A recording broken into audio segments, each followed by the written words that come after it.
I just want to say thank you, Paramount, for not only redesigning Sonic, but for making me crave Olive Garden. And now I want some breadsticks.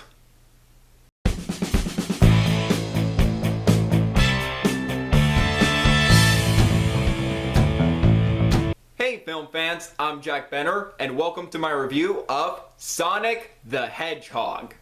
Sonic the Hedgehog is the recent video game to film adaptation of the Sega hero of the same name. Everyone's favorite blue hedgehog with supersonic speed named Sonic is finally on the big screen. And in this film, he's been living a lonely life on Earth until he accidentally causes a power outage and he runs into a small town cop played by James Marsden. And they team up to try to defend Sonic's powers from being taken by an evil mad genius, Dr. Robotnik, played by the one, the only, Jim Carrey, so he can use his powers for world domination. Now, my history with Sonic the Hedgehog, I like Sonic, but I wasn't really the biggest Sonic the Hedgehog fan. There was one Nintendo DS game of Sonic that I remember playing, and I also remember the Sonic X cartoon as a kid, and I also remember this infamous game.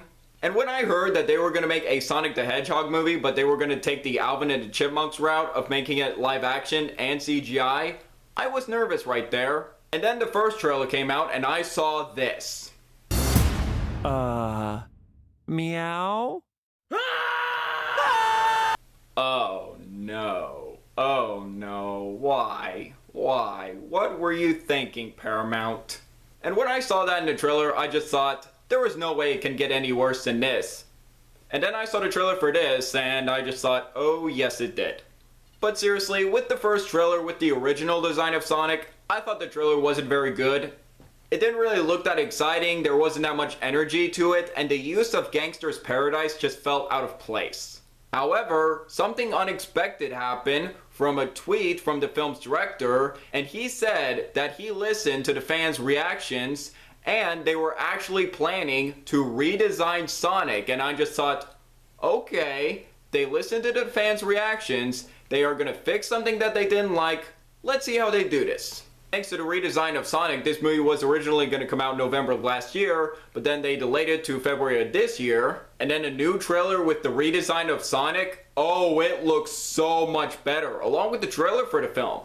It looked a lot more fun and exciting, and I was warming up to this film. And even though this film has been out for 3 weeks, I finally got my chance to see it. I wasn't expecting anything great or Oscar-worthy, just hoping it's a fun time, and happy to say this was surprisingly enjoyable. First, Ben Schwartz from Parks and Rec fame does a great job voicing Sonic. He nails the humor, energy, charm, and confidence of the character. And you also feel sorry for him when he's dealing with his loneliness on Earth, and he does a great job voicing this character, and I can't imagine anyone else to do it. And Sonic's design is great. Just how expressive it is and how game-like accurate it is. So happy Paramount went back and changed Sonic's design, just thank you. However, the biggest highlight of this film was Jim Carrey as Dr. Robotnik. Now, from what I know of Dr. Robotnik / Eggman, he is an over-the-top villain. And with Jim Carrey in the role, that is perfect casting. This is the Ace Ventura Jim Carrey, the masked Jim Carrey, the wacky mannerisms, and fast-talking Jim Carrey back here in 2020, and I am enjoying every minute he is on screen.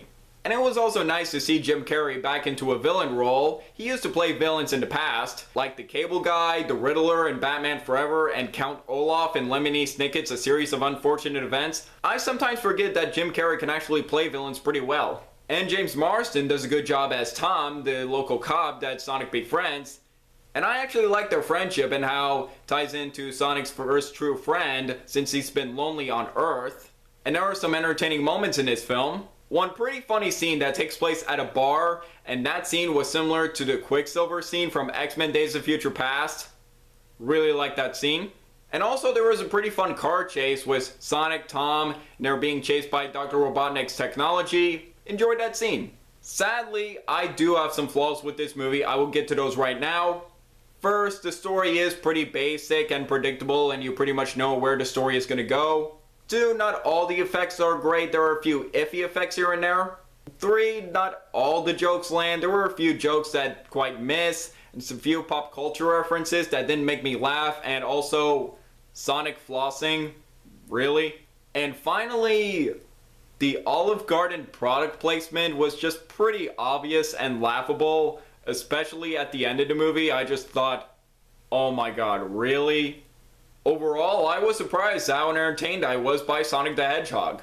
And with this and Pokemon Detective Pikachu, I'd say video game adaptations are on a decent track right now, and hopefully they'll keep it up.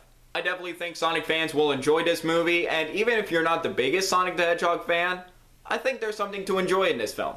And overall, I am going to give Sonic the Hedgehog 3.5 stars out of 5.